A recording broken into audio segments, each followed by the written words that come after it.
अभी आपको बताएं कि साबिक वज़ीर-ए-आज़म इमरान खान का कहना है कि मौजूदा हुकूमत आर्मी एक्ट में तरमीम अपने फ़ायदे के लिए कर रही है। उन्होंने कहा कि आर्मी एक्ट में तरमीम करके मुसल्लह अफ़वाज को पंजाब पुलिस बनाना चाहते हैं। आर्मी एक्ट में मुजवज़ा तरमीम आला अदलिया में चैलेंज हो जाएगी और उन्होंने कहा कि नवाज शरीफ वो आर्मी चीफ लगाना चाहते हैं जो मुझे नाअहल करे।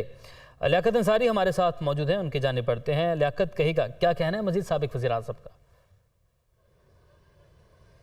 आज बिल्कुल तहरीक इंसाफ के चेयरमैन इमरान खान ने आज सीनियर सहाफ़ियों से अपनी रहायशगाह ज़मान पार्क में मुलाकात की है और मुल्की मामलात पर खुलकर बात की है। अब बिलखसूस उन्होंने हुकूमत को हदफ तनकीद बनाते हुए कहा है कि मौजूदा हुकूमत जो है वो आर्मी एक्ट में तरमीम जो लाना चाह रही है, दर हकीकत वो अपने फ़ायदे के लिए लाना चाहती है और आर्मी एक्ट में तरमीम करके ये मुसल्लह अफवाज को पंजाब पुलिस के बराबर लाना चाहते हैं। इमरान खान का कहना था कि आर्मी एक्ट में होने वाली मुजवज़ा तरमीम अगर ये करते हैं तो ये फौरी तौर पर आला अदलिया में चैलेंज हो जाएगी और नवाज शरीफ वो आर्मी चीफ लगाना चाहते हैं जो इमरान खान को नाअहल करे और नवाज शरीफ के केसेस को ख़त्म करे और फिर उसे इक़्तिदार में लाए। इमरान खान का कहना था कि मेरे मुआलजीन कल जो है वो शौकत खानम अस्पताल से एक टीम आएगी जो मेरा तिब्बी मुआयना करेगी हतमी तौर पर, और उसके बाद वो ऐलान करेंगे कि रावलपिंडी में वो लॉन्ग मार्च की क़यादत कब से संभालेंगे और कब से वो अमली तौर पर जो है वो फील्ड में निकलेंगे और वीडियो लिंक के खिताबात की बजाय बराह रास्त आवाम से खिताब करेंगे। इमरान खान ने कहा कि अरशद शरीफ के मामले पर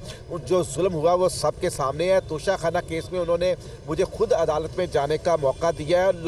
और वो जो निजी चैनल ने जो गुफ्तगू की उनके हवाले से जो इल्ज़ाम आयद किए इस पर वो बरतानिया, यूएई और यूके की अदालत से रजू करेंगे। उन्होंने कहा कि नैब तो जो है वो मैंने नहीं, कुछ ताकतवर हलकों ने कंट्रोल किया था और एहतसाब के मामले में भी उन्हीं की मर्जी चली थी कि किस तरह का एहतसाब होना चाहिए। उन्होंने ये वाज़ेह किया कि आर्मी चीफ से उनकी कोई लाहौर में मुलाकात नहीं हुई, अलबत्ता सदर ममलकत डॉक्टर आरिफ अलवी की उनसे ज़रूर मुलाकात हुई और मुलाकात का एजेंडा सिर्फ यही था कि साफ शफाफ इंतखाबात कराए जाएँ और इस हवाले से वही उनका मुतालबा है कि उनकी तमाम जो लॉन्ग मार्च की सरगर्मी है उसकी जिद्दोजहद इसी बात के लिए है कि मुल्क में आम इंतखाबात की रास्ता इख्तियार किया जाए। उनका बराह रास्त किसी से कोई मुज़ाकरात नहीं हो रहे, अलबत्ता सदर ममलकत आरिफ अलवी को ये इख्तियार दिया है कि वो इस 1 पॉइंट एजेंडे के तहत अगर किसी से बातचीत करते हैं तो उन्हीं को ये इख्तियार है। जी ठीक है, लियाकत अंसारी, आपने हमें अपडेट किया, आपका बहुत शुक्रिया।